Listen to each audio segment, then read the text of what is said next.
fera 3 lectures, la première un peu plus longue et 2 autres courtes. La première, on la fera dans l'évangile de Jean, au chapitre 13, et on lira à partir du verset 16. Évangile de Jean, chapitre 13, à partir du verset 16.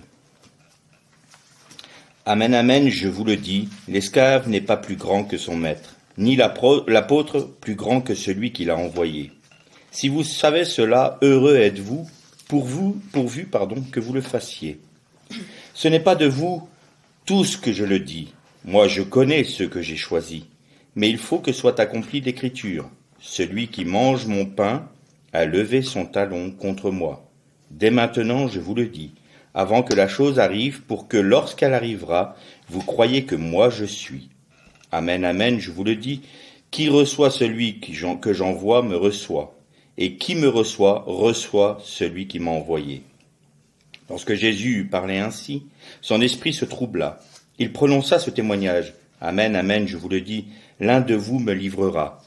Les disciples se regardaient les uns les autres et se demandaient de qui il parlait. Un de ses disciples, celui que Jésus aimait, était placé à table contre le sein de Jésus. Simon-Pierre lui fait signe de lui demander de qui il parlait. Ce disciple se penche alors tout contre la poitrine de Jésus et lui dit « Seigneur, qui est-ce » Jésus lui répond « C'est celui pour qui je tremperai moi-même le morceau et à qui je le donnerai. » Il trempe le morceau, le prend et le donne à Judas, fils de Simon l'Iscariote. C'est alors après ce morceau que Satan entra en lui. Jésus lui dit « Ce que tu fais, fais-le vite. » Aucun de ceux qui étaient à table ne sut pourquoi il lui disait cela. En effet, comme Judas tenait la bourse, quelques-uns pensaient que Jésus lui disait « Achète ce dont nous avons besoin pour la fête » ou « Va donner quelque chose aux pauvres ». Judas prit donc le morceau et sortit aussitôt. Il faisait nuit. On fera une deuxième lecture, toujours dans l'évangile de Jean, chapitre 17, et le seul verset 12.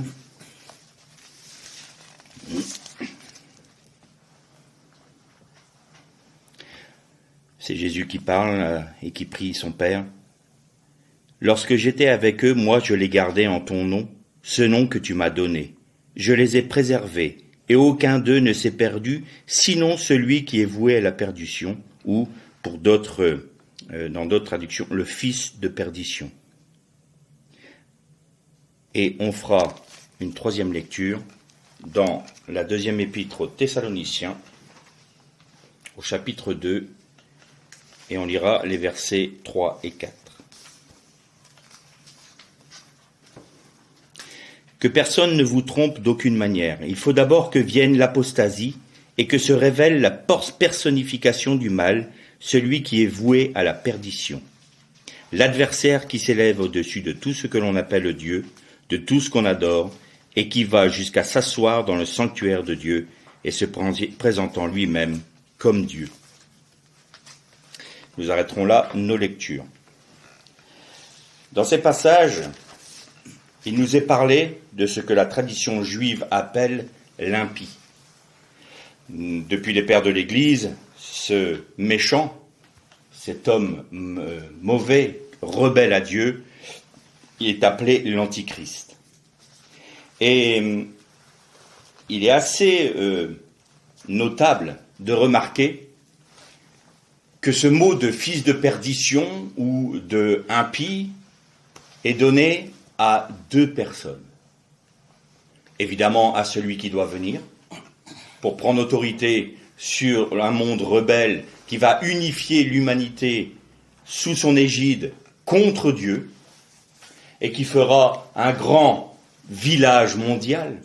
On entend parler de cela aussi, la mondialisation, et de Judas. Et donc il y a forcément un parallèle entre les deux. Et vous notez que quand Jésus a donné le morceau de pain, ce n'est pas n'importe quoi ce qui s'est passé à ce moment-là. C'était une matzah. La matzah, c'est le pain sans levain. Et quand il mangeait la matzah, il la mangeait avec des herbes amères qu'il trempait dans de l'eau salée. On en a déjà parlé, c'est ce qu'on appelle le seder de Pessah, c'est-à-dire le repas de Pessah. Et il la donne à Judas. Et à ce moment-là, la Bible nous dit, et Satan entra en Judas. C'est le seul personnage dont il est dit qu'il était possédé lui-même par Satan lui-même. Les autres avaient des démons. Légion, l'aveugle, le sourd-muet, un esprit de surdité, un esprit de mutisme. Mais là, c'est Satan. Et en cela, Jésus, par cet acte-là, prophétise sa seconde venue. Et ça, il le faisait souvent. On en a déjà parlé, la première venue du Messie sur le petit d'Unanès, qui se dit Ramor, et qui dit aussi Homer, je reviendrai dans une société qui est technicienne, dans une société matérialiste. Et bien là, il nous montre que, au moment où il va donner sa vie pour la rémission des péchés de ceux qui acceptent la main tendue de Dieu en Jésus-Christ, il prophétise aussi sa seconde venue. Et quand Judas sortit, il y a juste cette petite insert, il était nuit. C'est-à-dire, il était le séjour des morts. Il était les ténèbres. On revenait dans un état avant la création. Les ténèbres étaient à la surface des eaux. On retrouve l'action de Satan dans sa plénitude à ce moment-là. Et pourquoi est-ce que je vais vous parler de l'impie? Alors je ne vais pas vous faire de grandes révélations sur les temps eschatologiques. Voici, on en est là. Je ne rentre pas dans ce débat-là. Ce qui m'intéresse, c'est que chacun se prépare à la venue du Messie. Parce que les temps sont courts, les temps sont proches. Et il n'est plus le temps maintenant de se divertir. Il n'est plus le temps de danser, de chanter et de faire n'importe quoi. Aujourd'hui, le temps est venu de se préparer à la rencontre de notre Dieu. Et je vous dis ça parce que quand on traverse ces temps difficiles que nous vivons, et nous voyons bien que les temps de la fin sont là, eh bien on peut se mettre à avoir peur, à craindre. On peut porter des regards inquiets autour de nous en se disant « Mais Seigneur, je vais être emporté dans le jugement qui arrive et qui est déjà là. » Et on pourrait se dire « Mais en fait, le méchant gagne. Le méchant réussit. Tout ce qu'il entreprend. » Et nous, on est là, on cherche ta face et il semble que rien ne se fasse. Il semble que tu ne réponds pas à nos attentes, tu ne réponds pas à nos prières. Et on est là dans l'inquiétude. C'est Judas qui a mangé le morceau de pain.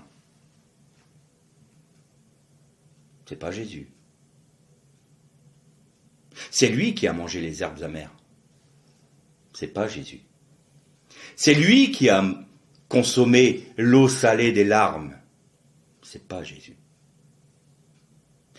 On pourrait penser que Satan peut agir de la manière dont il veut et qu'il a plus de puissance qu'il n'en a réellement. Satan ne savait certainement pas tout. Et il ne sait pas tout. Il ne connaît pas tout. Il n'est pas omniscient. Il n'est pas omniprésent. Il n'est pas omnipotent. Parce que s'il l'était, il se serait bien gardé d'entrer en Judas pour trahir le Messie et l'amener à la croix. Il n'avait pas vu que la croix était sa défaite. Quand il a essayé de mettre à mort le Messie en faisant tuer tous les petits-enfants de la génération de Jésus, tout comme il a essayé de détruire tous ceux qui étaient à la naissance de Moïse, parce que Moïse était une figure du Messie qui allait délivrer le peuple d'Israël, Satan ne sait pas.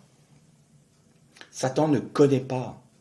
Et au moment où il a réalisé sa grave erreur, il a fait en sorte que ceux qui se moquaient de Jésus disent « Si t'es fils de Dieu, descends de la croix. Mais surtout ne meurs pas. Prouve-nous que t'es le Messie, descends de la croix et sauve-toi toi-même. » Parce que si tu te sauves toi-même, si tu reprends ta vie, si tu ne donnes pas ta vie, c'est Satan qui est victorieux. Et Jésus lui dit, ce que tu as à faire, fais-le vite. Parce que c'est maintenant que je suis glorifié. C'est toi qui as mangé les herbes amères. C'est toi qui as pris l'eau salée. Et le pain est toujours le symbole de l'incarnation.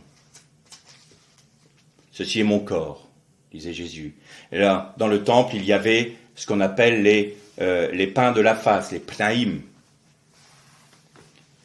Les chem apnaïm, c'est-à-dire les pains de la face. C'est les pains qui étaient le corps des tribus d'Israël. Et c'est pas pour rien que Jésus est né à Bethléem, la maison du pain. Pourquoi? Parce qu'à ce moment-là, il revêtait notre corps, nous, charnels, pour condamner le péché dans ce corps charnel. Et il devait naître à Bethléem, la maison du pain.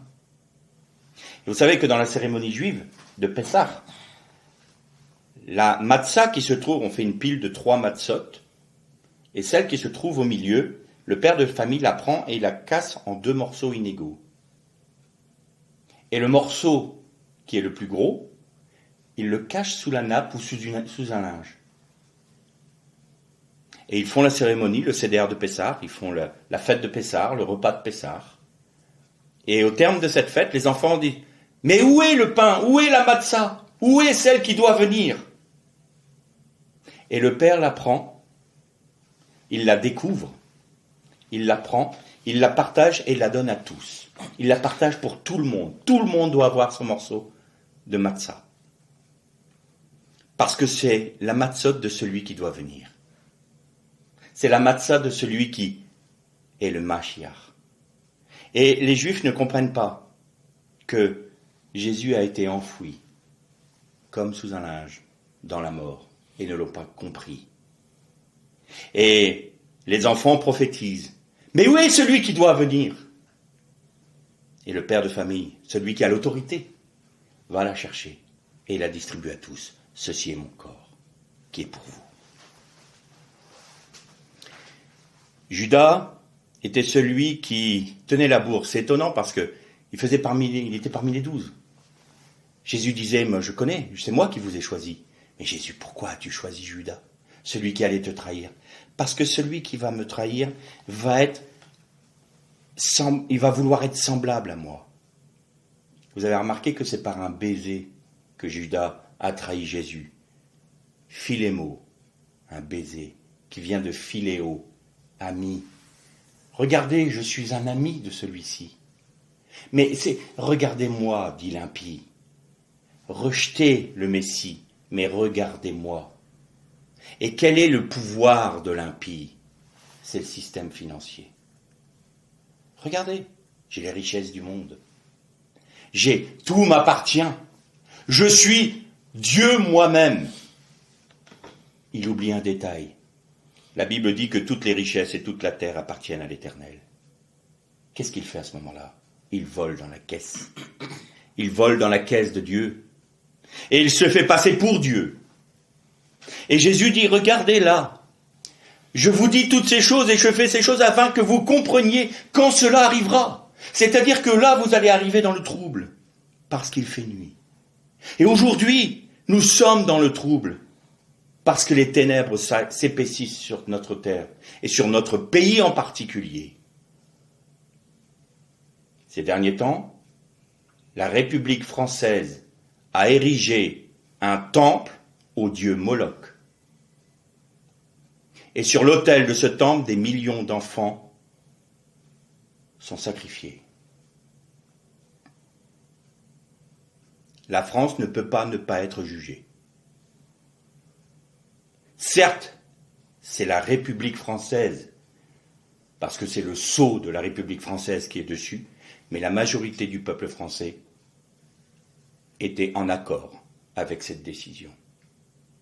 Et les ventres des femmes qui étaient normalement des berceaux de vie sont devenus des tombeaux.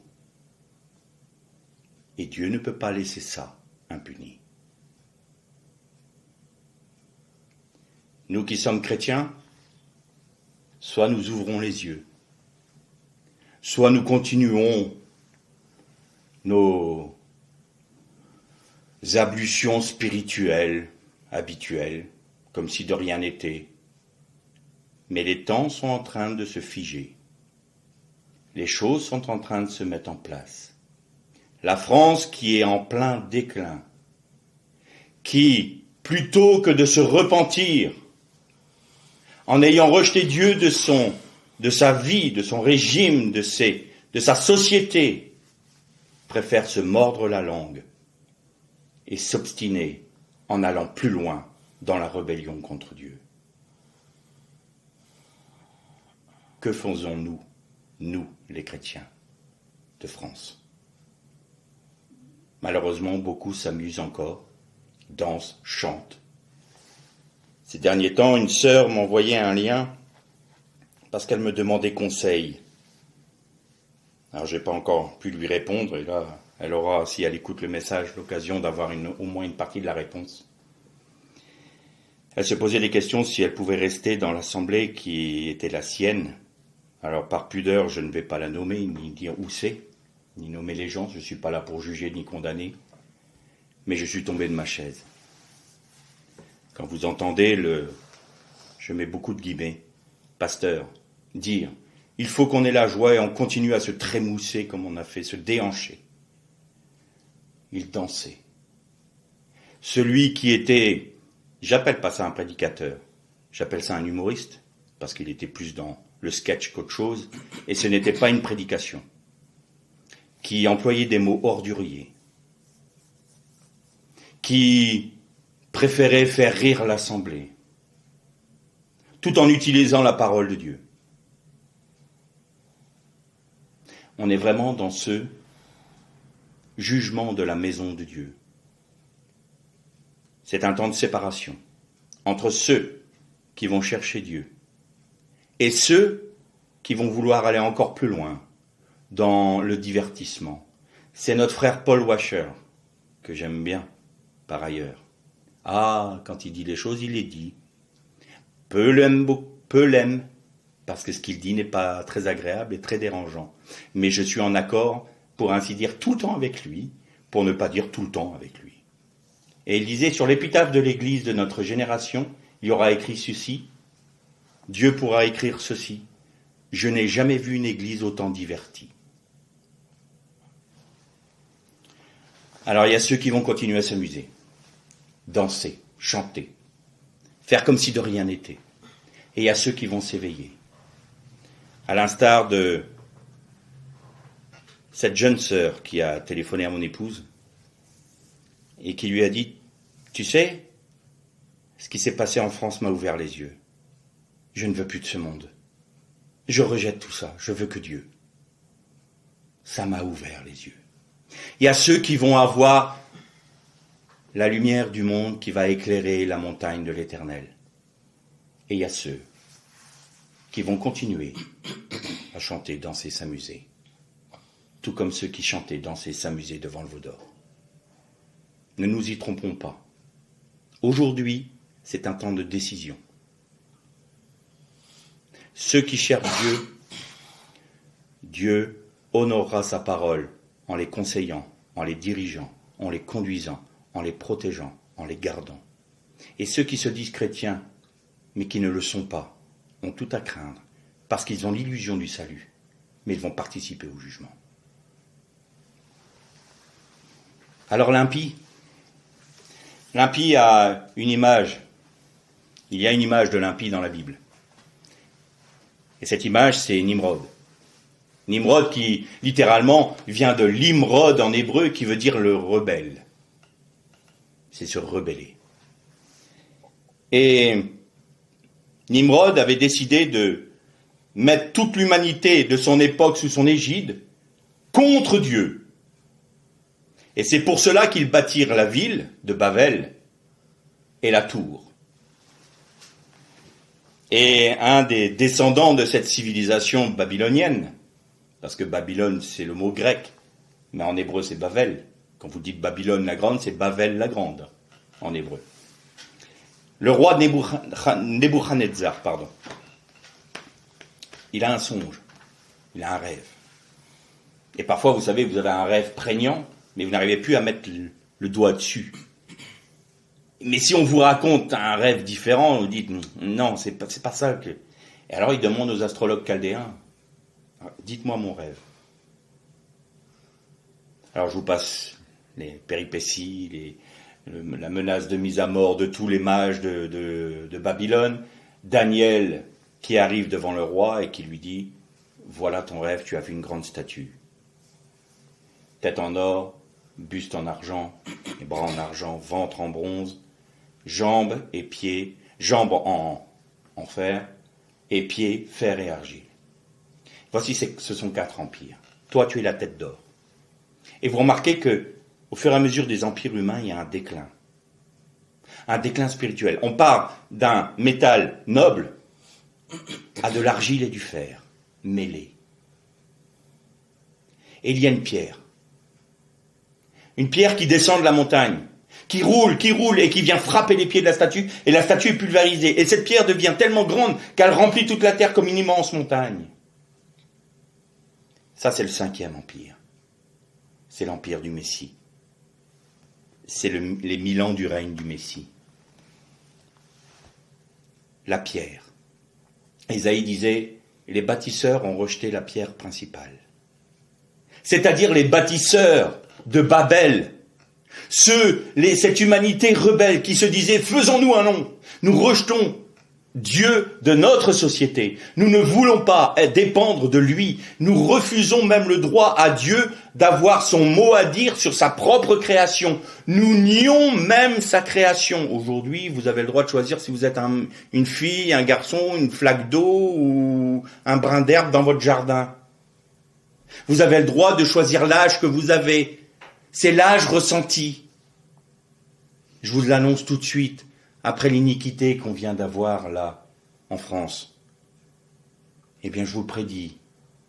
On verra si cela se réalise, je ne suis pas prophète. Mais on va ouvrir la porte à la pédophilie.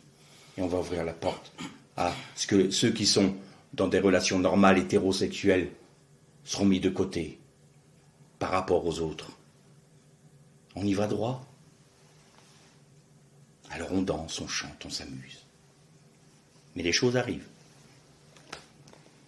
On nie à Dieu son autorité sur sa création. Et cette pierre était la principale. Vous savez que pierre, c'est Even en hébreu. Je vous le rappelle, c'est formé de 2 mots. Av, père, et Ben, fils. Vous avez le père et le fils, réunis là. C'est ça la pierre. C'est ça la pierre d'angle. Et vous avez Yaakov qui va vers sa destinée et vers son lieu j'ai oublié le terme, d'exil. Et à un moment sur la route, il fait nuit et il se couche sur une pierre. Et il fait un songe. Et sur cette pierre, il y a une échelle. Et les anges qui montent et qui descendent du ciel. Et Jacob, au réveil, dit, mais j'étais à la porte du ciel. Et je ne le savais pas. Pourquoi ce texte est intéressant et important? Parce que Babylone veut dire la porte des dieux, la porte des cieux. La porte des dieux et des cieux. Bab Ilin, en acadien. Et là, Jacob dit, mais non, ce n'est pas à Babylone qu'est la porte des cieux. C'est ici. Et qu'est-ce que nous dit le texte? Il érigea la pierre et il l'oignit. Il y versa de l'huile. Et Chouraki a une traduction que j'aime plus. Il la messia, qui vient du mot messie. Qu'est-ce que nous dit ce texte? Jacob, donc Israël, a pris cette pierre comme une vulgaire pierre. Et il n'en a pas fait cas. C'est une pierre. Je m'allonge dessus pour dormir. Et puis tout d'un coup, il réalise que cette pierre est le trait d'union entre Dieu et lui, entre Dieu et les hommes. Et il dit, mais cette pierre, c'est la porte des cieux. Et il oignit. C'est Israël qui oignit cette pierre. Israël, dans un premier temps, va trouver cette pierre vulgaire, sans importance. Elle ne va pas reconnaître son Messie. Israël ne reconnaît pas son Messie. Mais un jour viendra, où tout d'un coup ils vont réaliser que le Messie est le trait d'union entre Dieu et eux. Et le monde créé, le monde physique. Et ils vont se dire, mais nous ne le savions pas. Et ils vont l'oindre comme leur roi. Et c'est Christ qui va régner. Tandis que l'impie, l'homme méchant, l'antichrist, sera détruit par le souffle de la bouche du Messie quand il viendra régner. C'est lui qui a mangé les herbes amères. C'est lui qui a bu l'eau salée. C'est pas le Messie. Le règne est pour le Messie.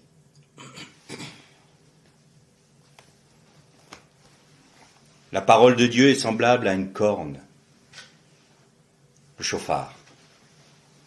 Et j'en terminerai par là. La corne est toujours, ce qui se dit keren en hébreu, est toujours symbole de puissance et de force. Et quand Hannah, la mère de Samuel, a prié Dieu instamment pour qu'elle puisse avoir un enfant parce qu'elle était stérile, quand elle a eu Samuel, elle a glorifié Dieu, elle a dit « Tu as relevé ma corne !» Alors en français et en grec, ça fait la même chose, ça fait bizarre. Si je dis à quelqu'un « Je t'ai relevé ta corne », il ne va pas comprendre. Mais tu as relevé ma force, tu as relevé ma vigueur, tu as relevé mon honneur. Parce que c'était un déshonneur pour une... Enfin, les temps changent, n'est-ce pas?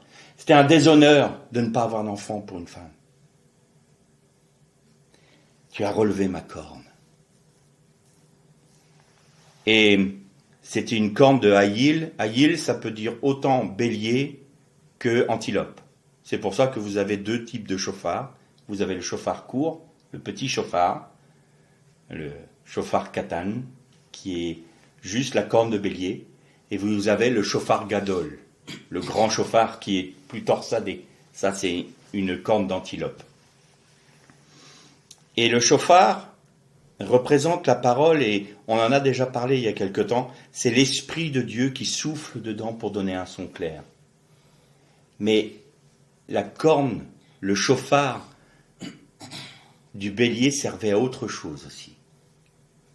Cette corne servait à oindre les rois d'Israël. Pourquoi?